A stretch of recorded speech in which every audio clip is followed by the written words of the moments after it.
নমস্কার বন্ধুরা, BP food কিচেনে সবাইকে স্বাগত। আজ আমি বানাবো বেগুনের একটি ভর্তার রেসিপি।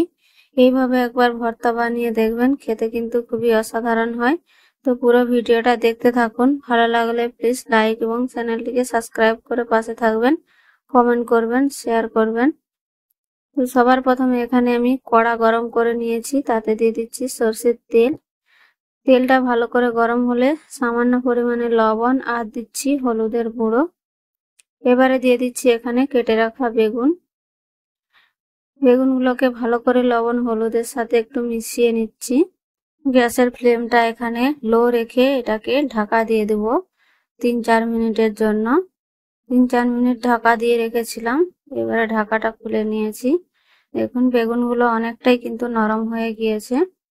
এবারে এটাকে ভালো করে মিডিয়াম ফ্লেমে এটাকে ভেজে নেব। বেগুনগুলো আমার ভাজা হয়ে গিয়েছে। এখন লাল লাল করে আমি বেগুনগুলোকে ভালো করে ভেজে নিয়েছি।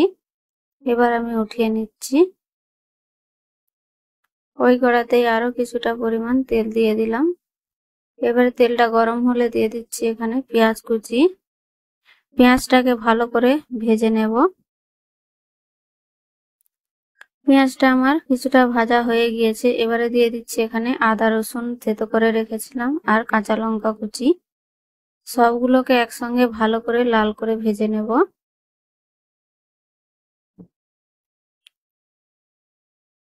সবকিছু লাল করে ভাজা হয়ে গিয়েছে। এবারে আমি দিয়ে দিচ্ছি এখানে জল, যাতে মশলাটা আর না পুড়ে যায়। এবারে দিয়ে দিচ্ছি এখানে হলুদের গুঁড়ো 1/2 চামচ, লঙ্কার গুঁড়ো 1/2 চামচ, আর দিচ্ছি ধনের গুঁড়ো 1/2 চামচ, আর দিচ্ছি এখানে গরম মশলা গুঁড়ো। এবারে সবগুলোকে ভালো করে মিশিয়ে নিয়ে কষিয়ে নেব। তেল ছেড়ে যাওয়া পর্যন্ত আমি কষিয়ে নিয়েছি। এবারে দিয়ে দিচ্ছি ভেজে রাখা বেগুনটা দিয়ে ভালো করে মশলার সাথে মিশিয়ে নিচ্ছি।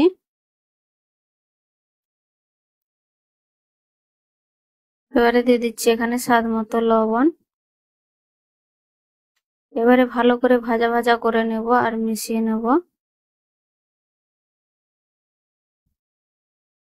এখন আমার ভালো করে কিন্তু এটা মেশানো হয়ে গেছে আর ভাজা ভাজাও হয়ে গিয়েছে। এবারে এটা আমার হয়ে গেছে। গ্যাসের ফ্লেমটা বন্ধ করে দেব। ভালো লাগলে প্লিজ লাইক এবং চ্যানেলটিকে সাবস্ক্রাইব করে পাশে থাকবেন।